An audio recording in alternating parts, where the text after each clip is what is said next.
ভোলানাথ আনন্দে যাবে গুরু বদিদেব গুরু ব্রহ্মা গুরু বিষ্ণু গুরু মহেশ্বর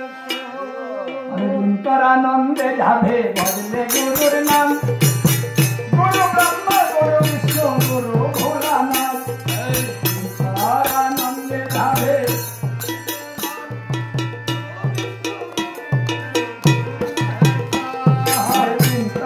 আনন্দে যাবে ভজলে গুরুর নাম গুরু ব্রহ্মা গুরু বিষ্ণু গুরু ভোলানাথ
আমাদের দিন আনন্দে যাবে যদি আমরা নিষ্ঠা সহকারে গুরু ভজন করি। এই জন্য গুরু কৃপা হি কেবলম, গুরুকে একমাত্র কেবলম করতে হবে, গুরুর আজ্ঞা চিত্তে ধারণ করতে হবে, তার উপরে বিশ্বাস স্থাপন করতে হবে।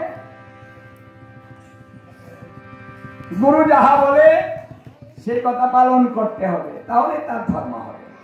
ধর্মটা এখানে, কারণ চৈতন্য চরিতামৃতে বলছে গুরু কৃষ্ণ রূপ হয় শাস্ত্রের প্রমাণে, গুরু রূপী কৃষ্ণ কৃপা করে ভক্তজনে।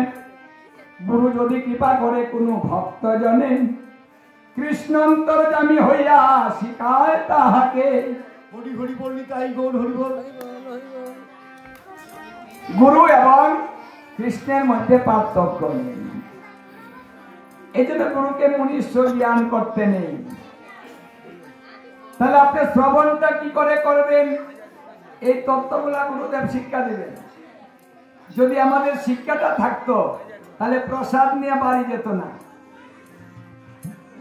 প্রসাদ নিয়ে এখানে বসে থাকতো। চলে গেল কেন? কারণ তারা ভেবেছে প্রসাদ যখন দিয়েছে আর কিছু দরকারই নেই, হয়ে গেল। মানে মহাপ্রভু সনাতন গোস্বামীকে যে কথাগুলো বললেন, জীবে দয়া নামে রুচি বৈষ্ণব সেবন, ইহা হতে বড় ধর্ম নাহি সনাতন। বললেন হে সনাতন, জীবের এবার সহজ ধর্ম কিসে হয় জানো? এই তিনটা কাজ করিলেই জীবের ধর্ম হয়। জীবে দয়া, জীবকে দয়া করতে হবে। মানে জীব বলতে শুধু মানুষ নয়, মানে প্রত্যেকটা জীবকেই দয়া করতে হবে, হিংসা করা যাবে না। আর নামে রুচি বাড়াতে হবে। নামে যদি মজে মন কৃষ্ণ দিবে দর্শন, যদি নামের মধ্যে মন মজে যায় তাহলে কৃষ্ণ নাম থেকে বেরিয়ে নামীকে যে নাম জপ করবে তার কাছে দর্শন দিবেন। তাহলে খুব সহজ রুচি। কারণ আমাদের রুচিটা কোথায়? মহাপ্রভুর এই সহজ কথাগুলো আমরা মানছি না, জীবকেও দয়া করি না, আর নামের মধ্যে রুচিও বাড়াই না। সেবার মধ্যে রুচি বেশি। একদিকে নিরামিষ দেন আর একদিকে আমিষ দেন, দিয়ে দুটো নিমন্ত্রণ করেন, দেখেন কোন দিকে দল বেশি হয়।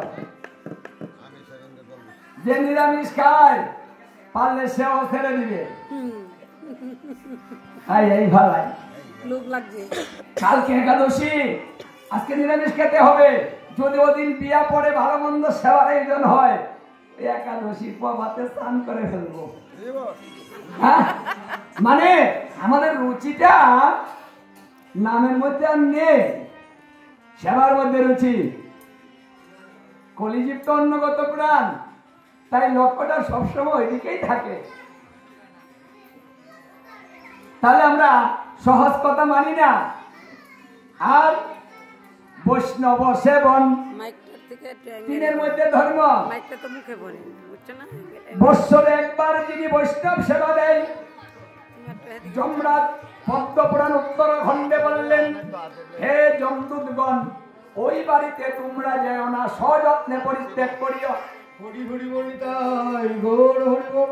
মানে যে বৎসরে একবার বৈষ্ণব সেবা দিবে তার বাড়িতে যমদূত প্রবেশ করতে পারবে না। তাহলে প্রতি গৃহে প্রতি বৎসর একবার করে হলেও একজন বৈষ্ণব দিয়ে বৈষ্ণব সেবা দিতে হবে। আচ্ছা, যদি একা না পারেন, সবাই মিলে ওখানে কিছু দিয়ে অংশগ্রহণ করেও বৈষ্ণব সেবা দিতে পারেন। একবার, বেশি না।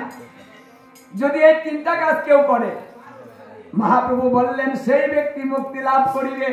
এই কলির হাতে তার কোনো বিপদ হবে না, কলির হাত থেকে সে মুক্তি পাবে। তাহলে সহজ কাজগুলো আমরা করি না, সেই সত্য যুগের চিন্তা করি, ত্রেতা যুগের চিন্তা করি, দাপর যুগের চিন্তা করি, যেটা আমরা করতে পারি না। কারণ আমাদের যে মন, যেমন মন হবে সেমন দন পাবো। বলছে যে যেভাবে ভজনা করি, তার মনের কথা জেনে, তার মনের খবর জেনে আমি তেমনি ভাবে কৃপা করে তাহি। তাহলে আমার কৃপাটা কিভাবে হয়? মানে মনের বিচার করে। এই কথাটা গীতায় বলেছে।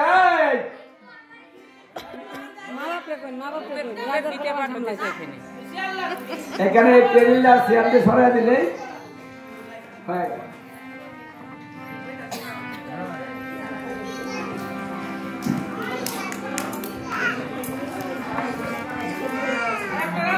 যেহেতু আমাদের ধর্মটা মনের উপরে নির্ভর করছে, তাহলে মন বিচলিত হলে ধর্ম হবে না।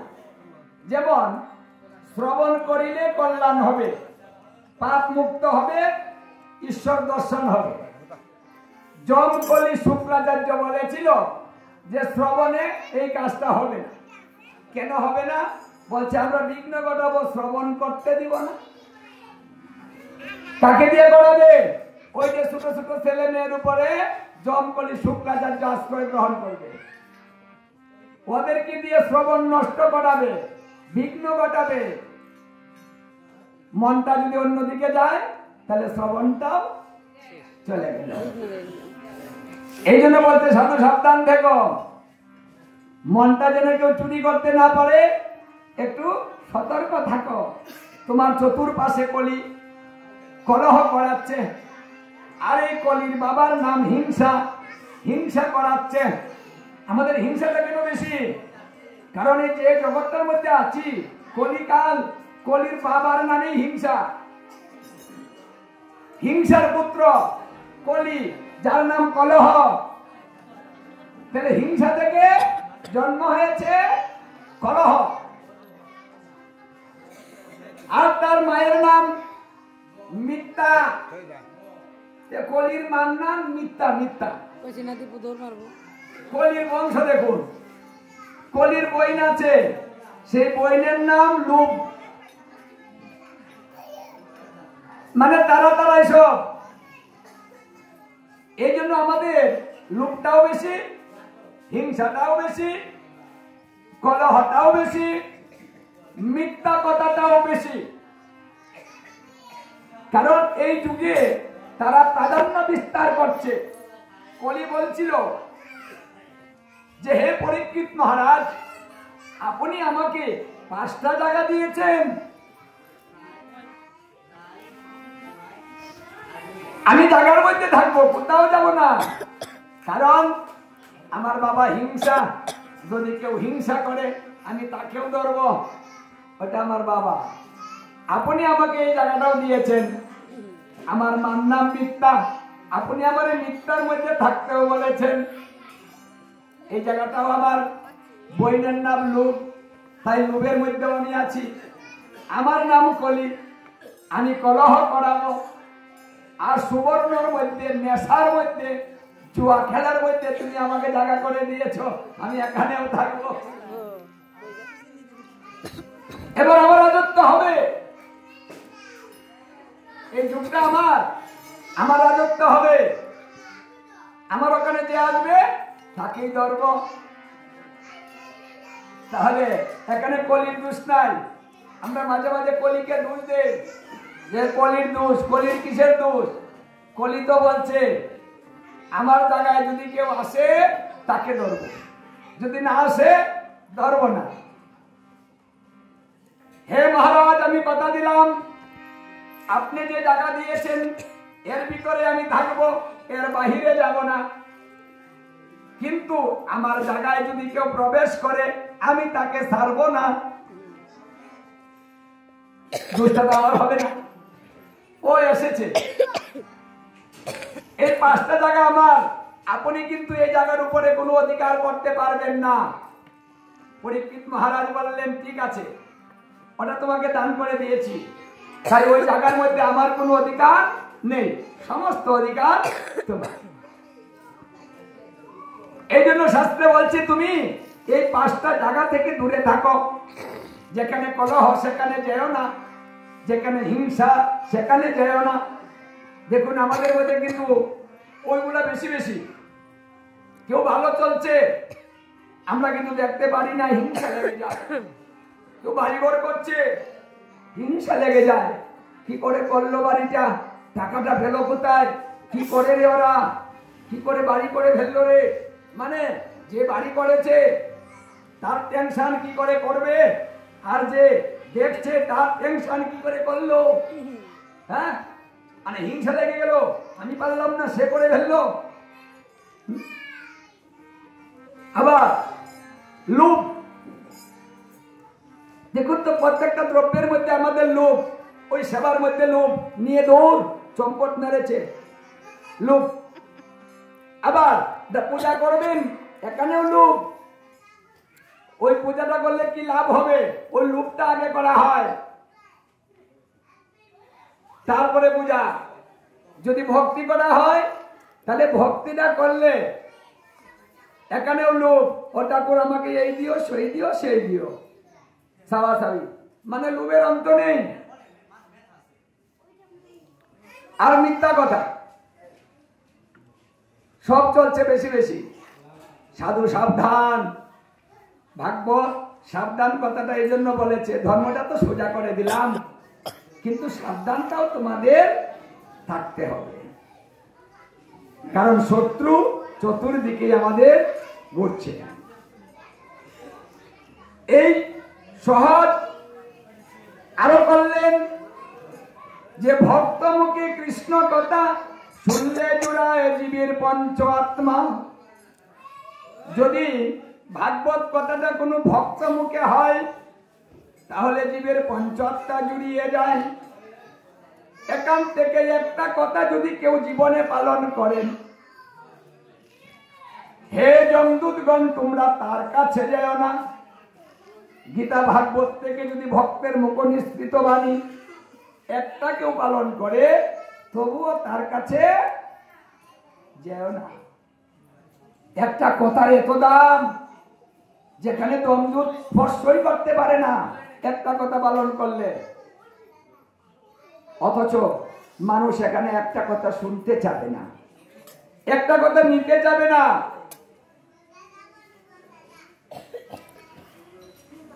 সহজ অনেক, গীতা ভাগবতে আসলে অশ্বমেধ যজ্ঞ হয়, আসলেও না। দর্শন করলে দাপরের পূজা হয়,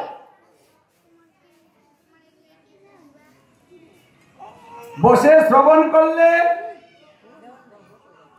সত্যযুগের জ্ঞান হয়ে যায়। আমরা কিন্তু এই সমস্ত যুগের ধর্ম, চতুর্যুগের ধর্ম আমরা এক যুগেই করতে পারছি। সেই সুযোগটা আমাদেরকে দিয়েছেন এবং তিনি বলেছেন, এবারের যে সুযোগটা আমি দিয়েছি এটা আমি আর কোনোদিন দেইনি, কাউকে দেইনি। এটা নিগুম কল্পতরুর গলিতং ভলং, এটা নিগুম তত্ত্ব আমি প্রকাশ করিনি, আমি আবার প্রকাশ করেছি। কেন করেছি? জীবের এই হেন ভাব দর্শন করে। কারণ জীবের আয়ু কম, ধৈর্য কম, অস্থির ভাবাপন্ন, স্থিরতা নেই, বুদ্ধি কম, কামনা বাসনা বেশি, এবং দুর্বল দেহ। মানে শক্তিটা আমাদের কিছুই নেই, দেহটাও তো দুর্বল। তাহলে এই দুর্বল দেহ দিয়ে, দুর্বল মন দিয়ে, অধৈর্য পরায়ণ এই জীবকে কি করে মুক্ত করা যায়, এই জন্য ভগবান চিন্তা করতে রইলেন। এমন একটা ব্যবস্থা করতে হবে যেন জীব আরামে আয়েসে সামর্থ্যের ভিতরে থেকে সে ধর্মটা করে যেতে পারে।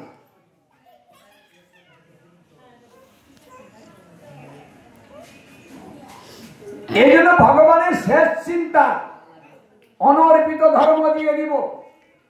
যে আমি যে কোনোদিন অর্পণ করিনি সেটাই দিব, এটা অনর্পিত। এর আগে কোনোদিন এটা দেন নাই তিনি, এবার দিয়েছেন, আবার দিবেন। কখন দিবেন? আবার 432 কোটি বৎসর পার হলে দিবেন। এই সুযোগ আবার 432 কোটি বৎসর পরে আসবে। তাহলে আমরা কেমন একটা জায়গায় জন্ম নিয়েছি, কেমন একটা যুগে জন্ম নিয়েছি, কেমন একটা সময়ে জন্ম নিয়েছি, যে সময়টার মধ্যে আমরা সুন্দর একটা ব্যবস্থা পেয়েছি। ভাগবতে সুখদেব গোস্বামী বললেন, যদি কোনো ব্যক্তি 48 মিনিট কায়মন বাক্যে নয়নের জল ছেড়ে দিয়ে যদি কেউ গোবিন্দকে ডাকে, 48 মিনিটের ভিতরেই সে গোবিন্দকে দর্শন করিতে পারে, সেই সুযোগটাও এবার দেওয়া হয়েছে। এত স্বল্প সময়ে গোবিন্দ দর্শন, মুনি ঋষিরা এই কথাটা শুনে স্তম্ভিত হয়ে গিয়েছিলেন। কারণ কথাটা নতুন, কোনদিন এই কথা শুনিনি, মুনি ঋষিরা শুনে নাই এই কথাটা। যে কথাটা ব্রহ্মা জানে না, শুনে নাই, ধ্যানের দ্বারা তো কেউ পায়নি। এটা এত গোপন ধর্ম এবারের ধর্মটা। তাহলে কত ভালোবাসেন তিনি আমাদের। যদি আমাদের বেশি ভালো না বাসবেন, তাহলে গোপন তত্ত্বটা কেন আমাদেরকে দিলেন? কি আপনারা দামি জিনিস, ভালো জিনিস কার জন্য রাখেন? যত্ন করে রেখে দেন, ওটা অমুককে দিতে হবে, লুকিয়ে রেখে দেন, বলে নেই নেই নেই, বলেন না? যাকে বেশি ভালোবাসেন তার জন্য রেখে দেন, ওটা ওকে দিতে হবে, করেন না মায়েরা? লুকিয়ে রাখেন না? স্বামী বাড়ি নেই, ছেলে বাড়ি নেই, একটু ভালো কিছু রান্না হয়েছে, হ্যাঁ, একটু রেখে দিতে মন চায় না? অমুকের বাবা বাড়িতে আসো, আমার ছেলেটা বাড়ি নেই, রেখে দেন না যত্ন করে? হ্যাঁ, তদ্রুপ তিনি যত্ন করে রেখেছিলেন, ওটা কাউকে দেননি। তাহলে আমাদের তিনি বেশি ভালোবাসেন, যত্নের জিনিসটা আবার আমাদেরকে দিলেন। এই জন্য মুনি ঋষিরা যখন ভাগীরথী গঙ্গা তীরে শুকদেব গোস্বামী ভাগবত কথা বলছিলেন,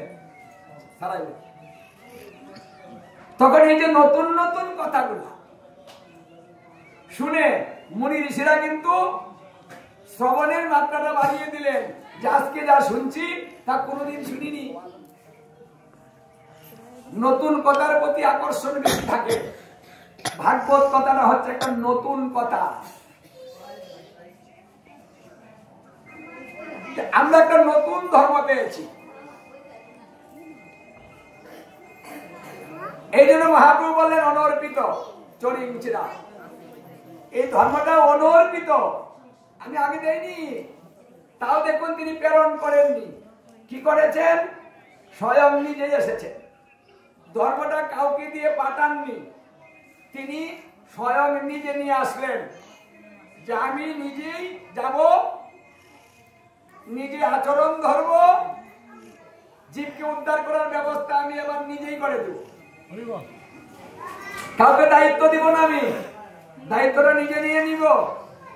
এই জন্য কলিকালে সমস্ত দায় দায়িত্ব, মুক্তির পথ একমাত্র আমার গৌর হরি নিয়ে আসলেন। তিনি ব্যবস্থা করবেন, হে দেবগণ তোমাদের কোনো দায়িত্ব পালন করতে হবে না, এবার সমস্ত দায়িত্ব আমি পালন করব। কি করে উদ্ধার করা যায় চিন্তাটা আমি করব। তাই নিজে ভক্ত হব, আচরণ শিখাবো। আমি কোনোদিন দেইনি জীবকে কিছু, এবার আমি নিজেই কিছু দিতে চাই। তাই আমি নিয়ে যাব অনর্পিত, যেটা কোনোদিন অর্পণ করিনি। সহজ ভাবে আমি জীবকে মুক্ত করার সুব্যবস্থা করে দিব। এবার আমি সদয় হব, সস্তা হয়ে যাব, বিক্রি হয়ে যাব, মানে এবার আমি সব করব। দেখুন সবকিছু কেনা যায়, এবার ওনাদের আদি গোবিন্দকে কেনা যাবে সেই ব্যবস্থাও করে দিলেন, যেটা সত্য ক্রেতা দাপরে হতো না। ওই 3 যুগে বেচা কিনি হয়নি, কেউ কিনতে পারেনি, কঠোর তপস্যা করে তাকে পেতে হয়েছে। সহজে নয়, হাজার হাজার বছর কষ্ট করতে হয়েছে।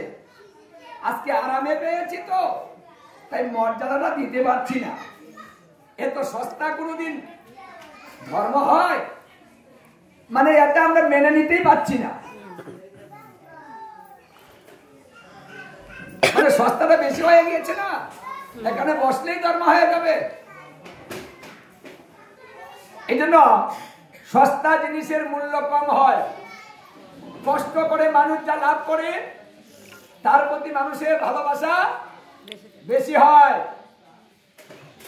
অনেক কষ্টের দল, হ্যাঁ একেবারে সাবি কই লুকায় যে কষ্ট করে আনলাম,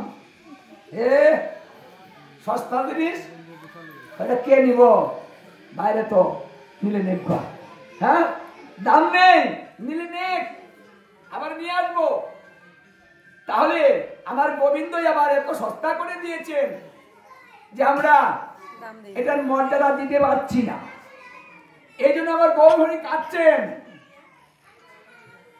যখন এই মর্যাদা পাচ্ছে না, সস্তা জীব নিচ্ছে না, তখন তিনি কাঁদছেন। উচ্চস্বরে কাঁদে প্রভু জীবের লাগিয়া, চৈতন্য করানে জীবকে কৃষ্ণ নাম দিয়া। তিনি কাঁদতে রইলেন, জীবের এই হেন ভাব দর্শন করে আমি জীবকে মুক্ত করার জন্য সস্তা করে দিলাম, কিন্তু সস্তা জিনিসটা জীব নিচ্ছে না। না না, আমার এইভাবে হবে না, আমার পরিবর্তন হতে হবে। তখন আমার মহাপ্রভু সিদ্ধান্ত নিলেন, সস্তা জিনিস যখন নিচ্ছে না, আমার রূপের পরিবর্তন করব। এই জন্য তিনি সন্ন্যাস নিবের সিদ্ধান্ত নিলেন। আমি চৈতন্য রূপ ধারণ করব, এই অনৈ চৈতন্য জীবকে শুধু নামে হবে না, ওদের চৈতন্য করাতে হবে। তাই চৈতন্য করাতে আমার স্বরূপের পরিবর্তন এনে আমার স্বরূপটাই চৈতন্য রূপ ধারণ করাতে হবে। আমার এই রূপ দর্শন করার সঙ্গে সঙ্গে জীবের কৃষ্ণ ভক্তি হয়ে যাবে, নামের মধ্যে রুচি বেড়ে যাবে। মানে আমাকে দর্শন করলেই যেন জীবের সেটা উদিত হয়। এই জন্য তিনি সন্ন্যাস ছিলেন, না হলে তার সন্ন্যাস নেওয়ার কি দরকারটা ছিল? কেন সন্ন্যাস নিলেন তিনি? তাহলে তিনি কত বিপদে পড়েছেন আমাদেরকে সৃষ্টি করে।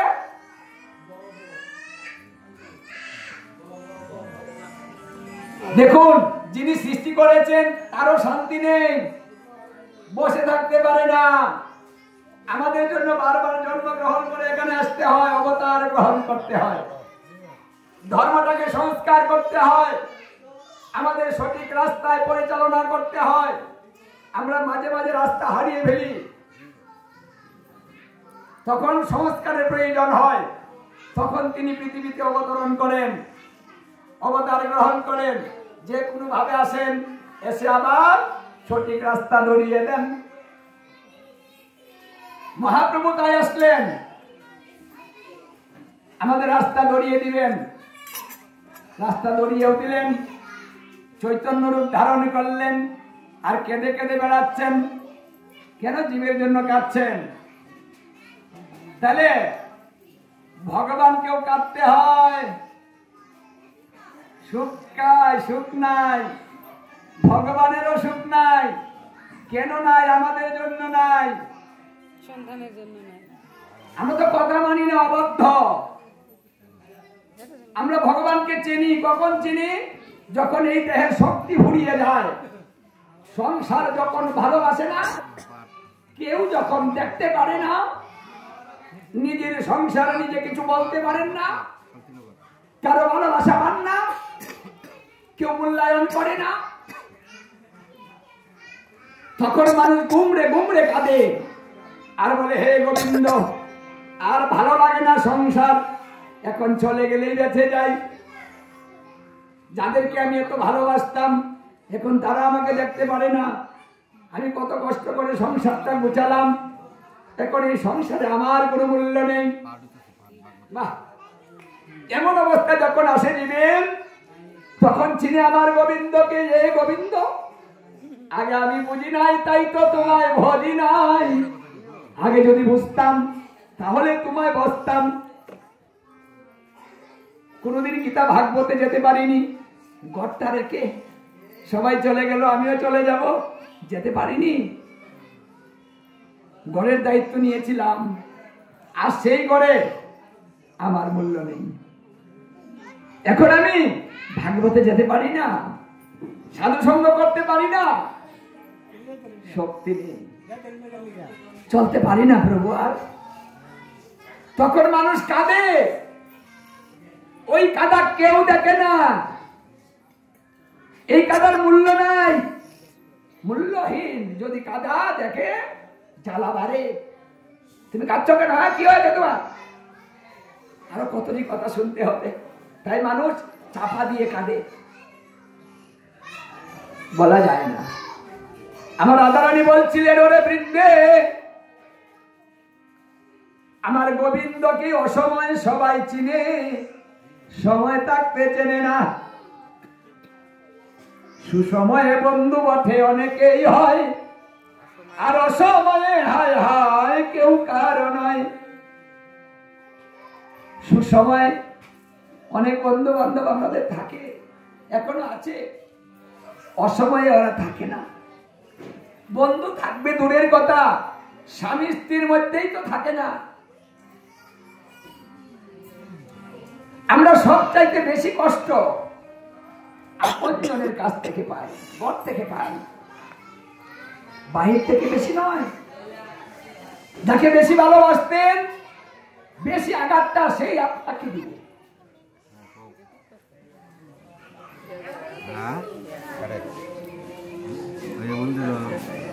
ওই যে গানে বলে না, পর মানুষে দুঃখ দিলে দুঃখ মনে হয় না,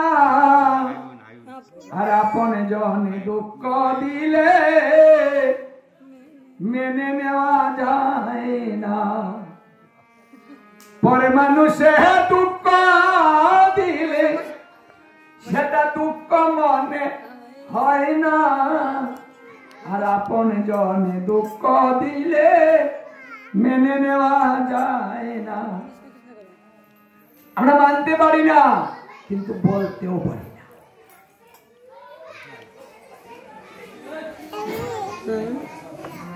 এমন একটা সময় আসে আমরা বলতে পারি না।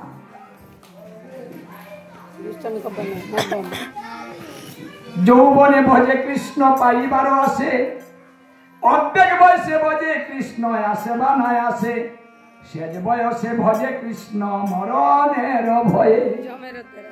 এই তিন প্রকার ব্যক্তি আমার গোবিন্দকে ডাকে। একজন পাইতে চায়, তাই যৌবনে শুরু করে।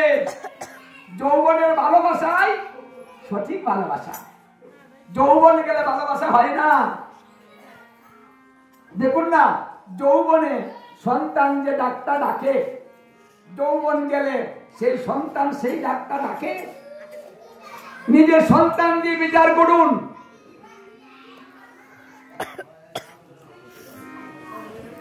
ও মা, মা, মা গো, বাঘ ছেড়ে দিয়ে দৌড়ে কুলির মতো ডাকে আমাদের। হ্যাঁ, মানে এত সুন্দর ডাক, ভাগ্য ছেড়ে দিয়ে সন্তানের ডাকে দৌড়ে ছুটে চলে যায়, কুকিলের মতো ডাক, প্রাণটা জুড়িয়ে নেয়। সেই সন্তান যখন বড় হয়, উপযুক্ত হয়ে যায়, রোজগার করতে পারে, তখন কি ওই ডাকটা ডাকে? ডাকে না। ভালোবাসা সে কারণ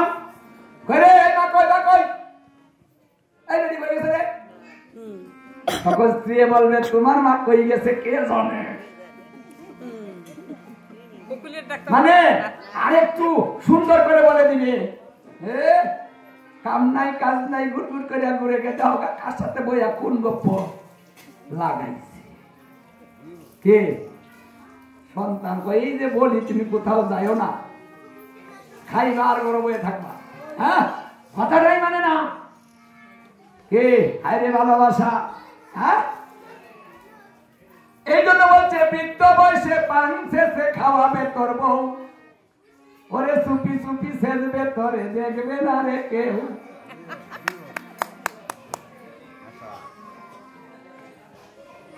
আমার তাও নাই। আরে বৃদ্ধকালে পান শেষে খাওয়াবে তোর বউ, চুপি চুপি সেজবে তোরে দেখবে না রে কেউ। পান শেষে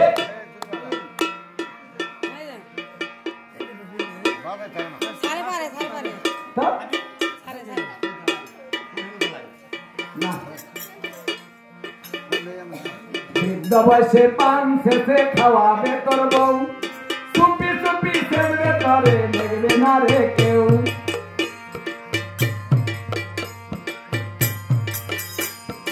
বৃদ্ধ বয়সে পান শেষে খাওয়াবে তোর বউ, চুপি চুপি সেজবে তোরে দেখবে না রে কেউ। আরে চুপি চুপি সেজবে তোরে দেখবে না রে কেউ, দেখবে না রে কেউ।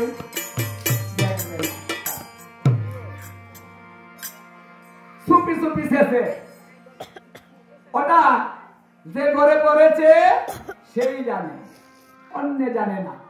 সেই দুঃখের কথাগুলা রাধারানী বৃন্দার কাছে শেয়ার করতেছে।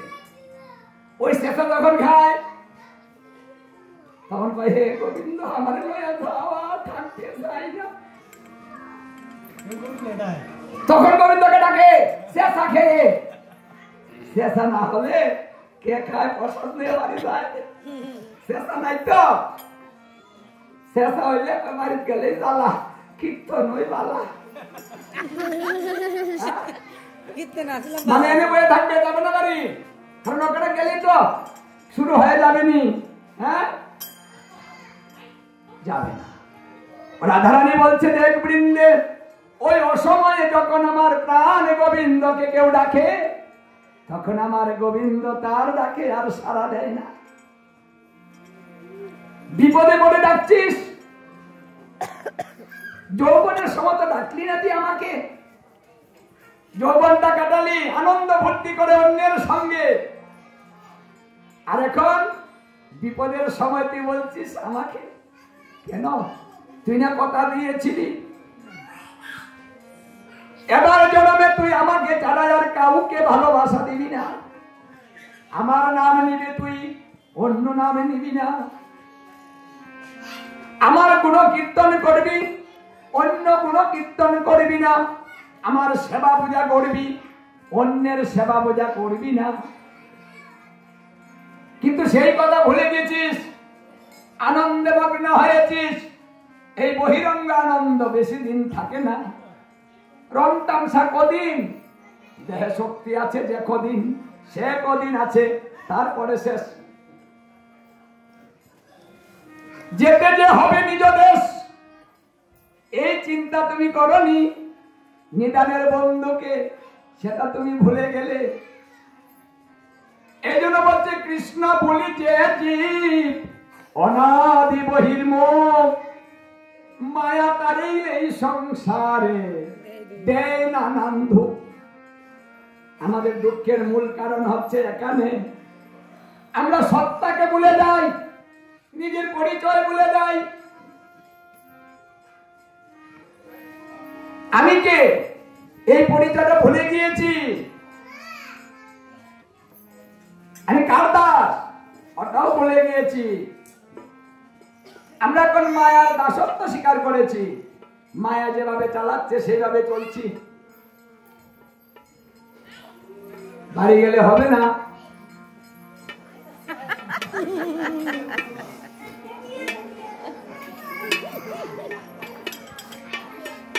রাধে রাধে। তাহলে দেখুন আমার মহাপ্রভু আমাদের জন্য, আমাদের প্রতি মায়া পরবশ হয়ে তিনি সুব্যবস্থা করে দিলেন। আর রাধারানী আমাদের কথাই চিন্তা করছেন। আজকে যে বৃন্দাবন হচ্ছে নববৃন্দাবন, এটা রাধারানীর কৃপায় হয়েছে। রাধারানী বলেছিল, কৃষ্ণ যখন বলেছে আমি মত্ত লোকে যাব নর লীলা করব, রাধারানী বলেছিল মত্ত লোকে তুমি যেতে পারবে না, আমি তোমাকে যেতে দিব না। কেন তুমি দিবে না যেতে? ও রাধে, কারণটা বলো। রাধারানী কারণ বলল, যেখানে বৃন্দাবন নাই সেখানে তুমি যেতে পারবে না, বৃন্দাবন ছাড়া আমি তোমাকে দেখতে চাই না। তুমি বৃন্দাবনের ভিতরে থাকবে, আমি তোমাকে এখানেই দেখতে চাই। শ্রীকৃষ্ণ বললেন, ও রাধারানী, আমি যদি ওখানেও বৃন্দাবন বানাই তাহলে তুমি যাবে? বলছে হ্যাঁ, বৃন্দাবনে যেখানেই থাকবে সেখানেই আমি থাকবো, সেখানে তোমাকে নিয়ে আমি যাব।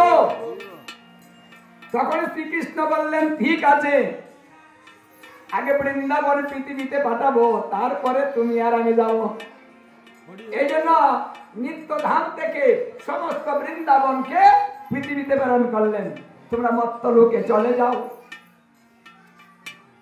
আজকে যে বৃন্দাবনে আমরা যাই, ওটা এই জগতের ধাম নয়, এটা নিত্য ধাম। গোলক বৃন্দাবন থেকে প্রেরণ করা হয়েছে। রাধারানীর কৃপায় আজকে আমরা কাছে বৃন্দাবন পেয়েছি।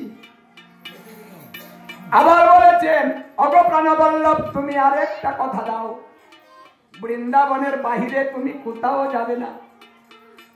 শ্রীকৃষ্ণ এটাও কথা দিলেন, রাধারানী আমি যাব না, তবে আরেকটা কথা বলে রাখি, আমি যেখানে পদার্পণ করব সেখানেই বৃন্দাবন হবে। আমি এই পৃথিবীতে অনেক বৃন্দাবন বানাবো, তাকে নব বৃন্দাবন বলা হবে। কোথায় কোথায় হবে? যেখানে হবে গীতা ভাগবত অধ্যয়ন সেখানেও হবে বৃন্দাবন, যেখানে হবে নাম শোন কীর্তন সেখানেও হবে বৃন্দাবন, যেখানে হবে সাধুগুরু বৈষ্ণবের আগমন সেখানেও হবে বৃন্দাবন।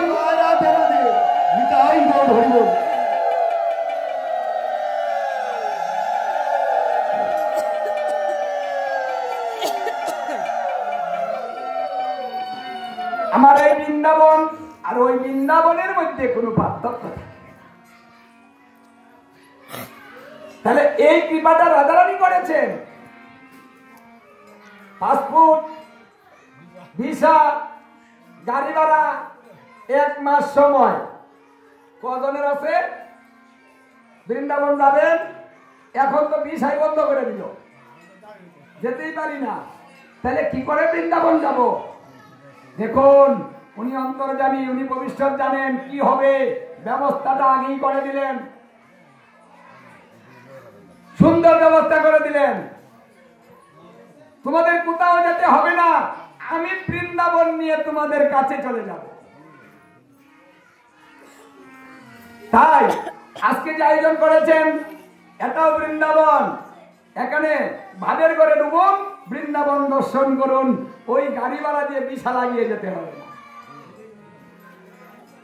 কিন্তু আমরা ভাবতে পারছি না, গাড়ি ভাড়া দিয়ে পাসপোর্টটা করলে, ভিসাটা লাগালে, 4-5 দিন গাড়ি বয়ে থাকতে কষ্ট করিয়া বৃন্দাবন গেলে পরে আয়া কইব আমরা বৃন্দাবন গেছিলাম।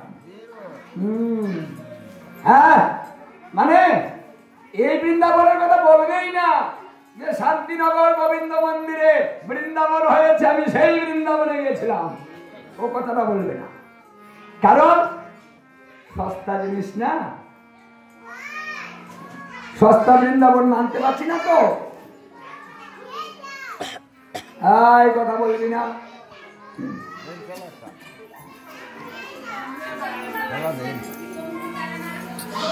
তাহলে ব্যবস্থাটা কি তিনি ভালো করলেন?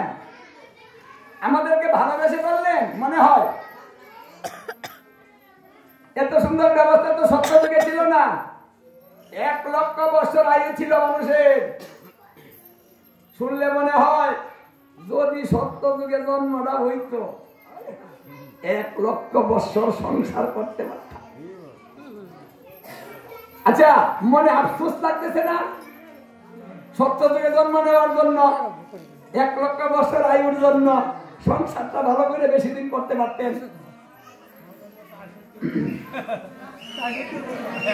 সবরীমণি 10,000 বছর তপস্যা করছিল জলের নিচে, সমুদ্রের নিচে বসে।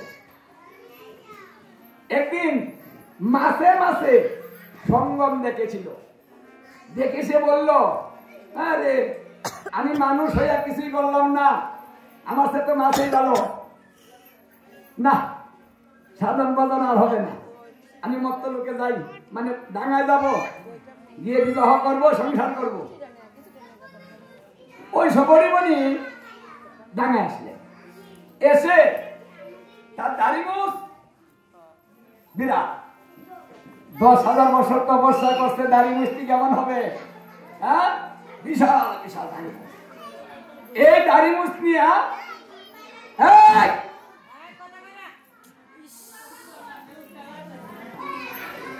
আর হলো আমার গ্রামে লাগাই দিব জগরা হবে।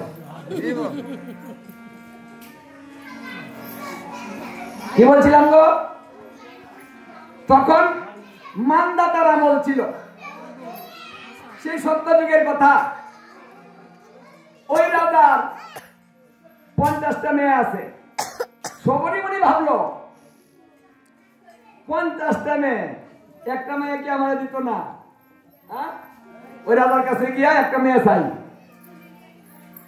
এই ধারে মুখ বড় বড় আর নখ, এই অবস্থাতেই ওই রাজ দরবারে গেছে, গিয়ে বলল যে আমি সবরীমণি, রাজাকে বলুন আমি কথা বলতে চাই। রাজা বলছে ঠিক আছে, মণি আসো, দরবারে আসো। দরবারে গিয়েছে, মণিকে বসতে দিয়েছে, বলছে বলুন আপনার সমস্যাটা কি? বলছে আমার সমস্যা একটা, আপনার মেয়ে 50টা, আমি একটা বিয়ে করতে চাই, আমার স্বাদ হয়েছে, একটা মেয়ে আমাকে দেন। রাজাই বলল দেখুন আপনি একজন বৃদ্ধ, আপনার যে অবস্থা, এই অবস্থাতে আমি আপনার কাছে মেয়ে দিতে পারি না, এটা কোনো বাবাই দিবে না, দিবে গো? এক বুড়ার কাছে কেউ মেয়ে দিব? হ্যাঁ, জানিয়ে শুনিয়া দেব না। বলছে না, এটা আমার পক্ষে অসম্ভব, দিতে পারবো না। আপনি মন খারাপ করবেন না। সবরিমণি কয়ে আমার চেহারার পরিবর্তন না হলে তো দিবে না। ঠিক আছে, আমি পরিবর্তন হয়ে আসছি। সবরিমণি গিয়ে যুগ বলে মন্ত্রের দ্বারাতে দেহের পরিবর্তন করে ফেলল। এত সুন্দর যুবক হয়ে গেল, সুন্দর চেহারা। যুগ বলে এই সুন্দর হয়ে আবার গেল, রাজা মশাই আমি সবরিমণি, দেখেন আমার চেহারা, এখন একটা মেয়ে দেন। রাজা কয় এখন যদি না করি অভিশাপ দিয়ে আমার বর্ষা করবো যায়। এখন তো না করা যাবে না, অজুহাত তো নাই। কিন্তু অজুহাত আছে নাই। বলছে ঠিক আছে, আমার মেয়ে 50টা, আপনি অন্দর মহলে যান, গিয়া দেখেন কোনটা পছন্দ হয়। জামাই ভাড়াইলো অন্দর মহলে, মেয়ে দ্বারা করাইলো 50টা। এখন এর সুন্দর চেহারা দেখে 50টা ধরেই বলতেছে আমরা সবাই বিয়ে করবো। এখন তো বললো আরেক বিপদ, আমি মেয়ে নিব একটা, ওরা এখন 50 জন ধরেই রাজি, আমি এখন কি করবি কে করি? তখন একটা নিতে পারে না। ওই একটা যদি নিতে চায় কয় না আমিও যাবো, এটা কয় আমিও যাবো। সবরিমণি কয় যা, তোমরা কি সবাই রাজি?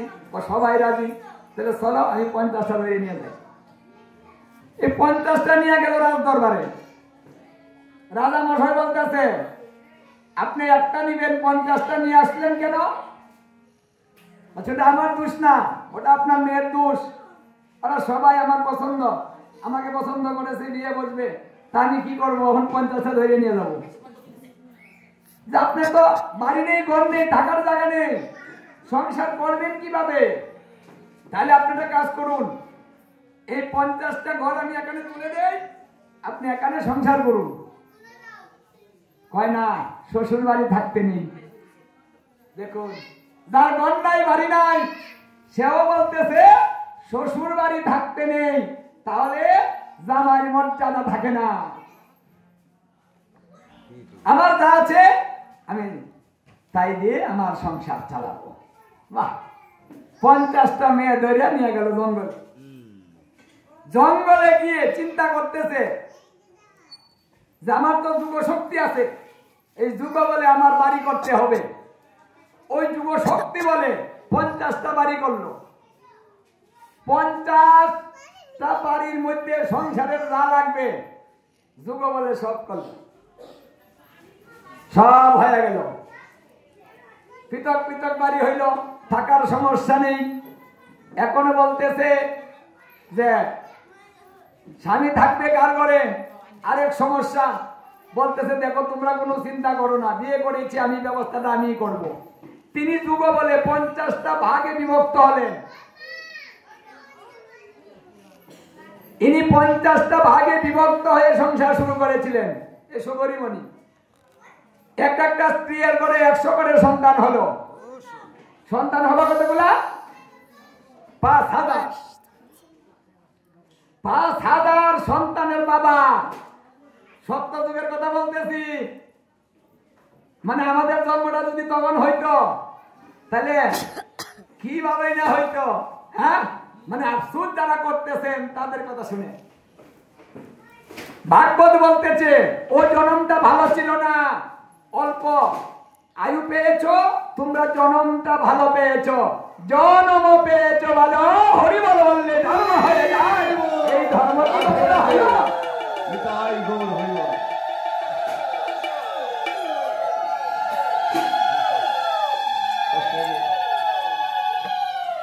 দেখুন, আমরা হরিবল বললে ধর্ম হয়ে যায়। হরে কৃষ্ণ কৃষ্ণ কৃষ্ণ হরে হরে, হরে রাম রাম রাম হরে হরে বললেই ধর্ম হয়ে যায়। আর 10,000 বছর তপস্যা করে সংসার করতে এসেছে। 5000 বাবা হইল, মনে মনে ভাবতেছে আর একটা বিয়ে হইলে ভালো হইতো, মানে আরো মন চাইতেছে 50টা হয়। এই কথা ভাবতে ভাবতে তার মনের পরিবর্তন আসলো।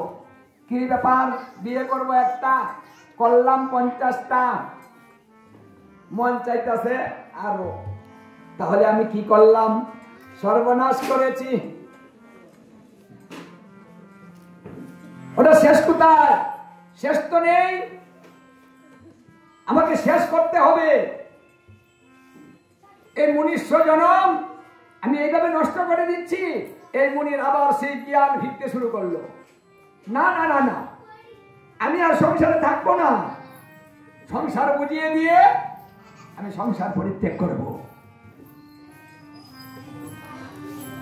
50টা স্ত্রী ডেকে বলল, হে স্ত্রীগণ, আমি সংসারে সবকিছু দিয়েছি, 100 করে সন্তান, কম বেশি নাই, অভাব নাই, এখন আমাকে বিদায় দাও, আমি তপস্যার জন্য আবার চলে যাব। স্ত্রীরা বলছে, হে স্বামী, যদি তুমি না থাকো তাহলে সংসার দিয়ে হবেটা কি? দেখুন সতী নারীর কথা, পতি যেভাবে যাবে আমরাও সেভাবে যাব। বলছে না, তপস্যায় স্ত্রী নিয়ে যাওয়া যাবে না। বলছে, ও স্বামী, আমরা স্ত্রী হয়ে যাব না, তুমি যে তপস্যা করবে আমরাও সেই তপস্যার জন্য যাব, অধিকার করব না। তোমার যেভাবে ভজন হবে আমাদের ভজনটা যেন সেইভাবে হয়, তোমার যে গতি হবে আমাদেরও যেন সেই গতি হয়। আমরা একসঙ্গে আমরা এই কাজ করতে চাই। দেখুন, স্ত্রী হয়ে না, তপস্যার জন্য সাধারণ ভক্ত হয়ে আমরা যেতে চাই। তখন সবরীমণি রাজি হলেন। এই 50 জনকে নিয়ে তিনি তপস্যা করেছিলেন আর আফসোস করে বলেছিলেন, হে জীব, এই কলিজীব, সামনের বিপদ। দেখুন, আমি একটু মাছের সঙ্গ দেখেছিলাম, তাই আমি আমার তপস্যা নষ্ট হয়ে গিয়েছে। আর মানুষ না জানি কত ভুল করে তাদের জীবন নষ্ট করিবে। সাবধান, আমার মতো এমন ভুল যেন কেউ করে না। এই কথাটা সবরীমণি বলে গিয়েছিলেন, সাবধান কথা বলেছিলেন। এই সবরীমণি 50টা স্ত্রী নিয়ে তপস্যা করেছিল। সেই তপস্যায় তুষ্ট হয়ে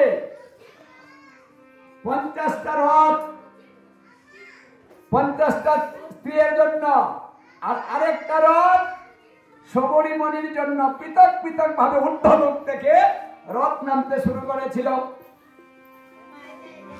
নারায়ণের দূতরা এসেছে, সবাই রথের মধ্যে আরোহণ করুন, আপনাদের তপস্যা পূর্ণ হয়েছে। 50 স্ত্রী নিয়ে আপনি রথের আরোহণ করুন, আপনি বৈকুণ্ঠ ধাম গমন করবেন।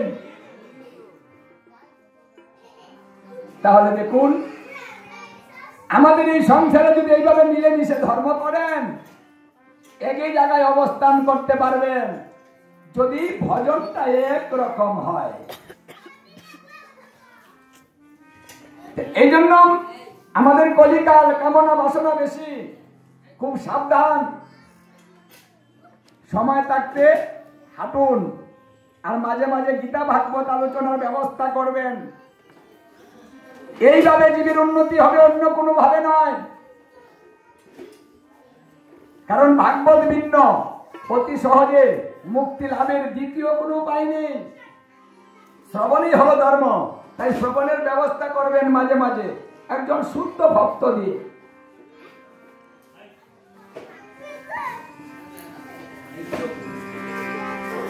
সবাই অস্থির, কারণ ভাগবতের সময় 2 থেকে 2.5 ঘন্টা সময়। ওটা বন্ধ করো।